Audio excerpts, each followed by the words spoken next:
Welcome back, students. In the third part of the Physical Features of India Geography chapter, today we will be starting with the two types of the Indian desert. One is the hot desert and second is the cold desert. How many of you have visited Rajasthan? A colorful cultural state of India with extremes of heat and extreme of cold temperature in a particular day, and cool desert, that is Tibet, the roof of the world. Again, a very multicolored state of India, being on two extreme ends. Now, we will first take up the hot desert.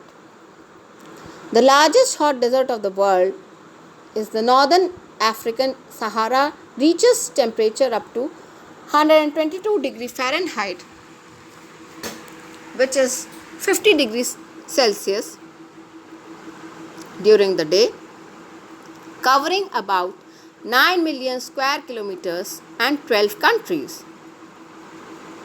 The hot desert usually have a large diurnal and seasonal temperature range with high daytime temperature and low nighttime temperature due to extreme low humidity. In hot desert, the temperature in the daytime reaches up to 45 degrees centigrade, which is equal to 113 Fahrenheit, or higher in summer and dip to 0 degrees centigrade, that is 32 degrees Fahrenheit, or lower at night time in the winter. Urban areas in the desert lack large daily temperature variations, partially due to the urban heat islands effect. Many deserts are formed by rain shadows mountain blocking the path of the precipitation to the desert on the lee side of the mountain. In these photos you can see the few hot desert pics being shown. Now we come to the cool deserts. The common conception of desert is dry and hot. There are cool deserts as well. Desert animals have adapted many ways to help them keep cool and use less water. For example, camel can go for water without food and water. Many desert animals are nocturnal, coming out only when the brutal sun has descended to hunt. Some animals like desert tortoise in the southern western United States spend much of their life underground. Most desert birds are nomadic, crisscrossing the skies in search of food. Because of their very special adaptations, desert animals are extremely vulnerable to introduce predators and change to their habitat. Photographs of few of the cold deserts are being presented before you to provide you an idea. The coastal plains. The northern part of the coast is called the Konkan, Mumbai, Goa. The central stretch is called the Kanna Plain, while the southern stretch is referred to as the Malabar coast. The plain along the Bay of Bengal are wide and level. In the northern part, it is referred as the northern Sirka, while the southern part is known as the Coromandel coast. Large rivers such as Mahanadi, Godavari, Krishna and Kaveri have formed extensive delta on this coast. Lake Chilika is an important feature along the eastern coast. The islands. An island is a piece of subcontinental coastal land that is surrounded by water.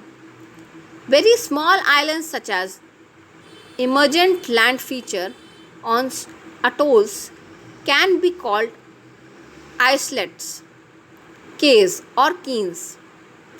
An island in a river or lake may be called an yacht or holm. A grouping of geological or geographical related island is called an archipelago.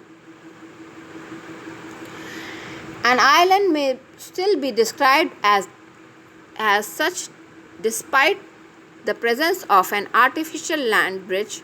For example, Singapore and its causeway, or the famous Dutch Delta Islands such as Lisasmonde.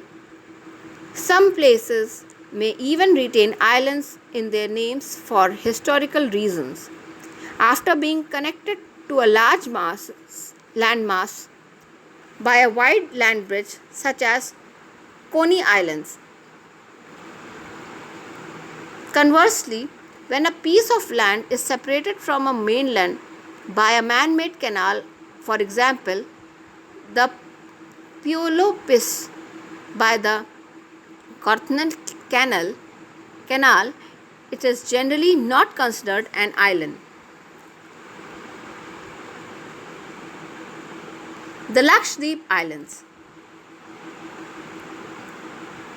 Lakshadweep Islands group are lying close to the Malabar coast of Kerala. This group of islands is composed of small coral islands. Earlier, they were known as Lakshadweep, Minicoy and Amidive, but in 1973, they were named as Lakshadweep. It covers small area of 32 square kilometers. Kavarati Island is the administrative headquarters of Lakshadweep.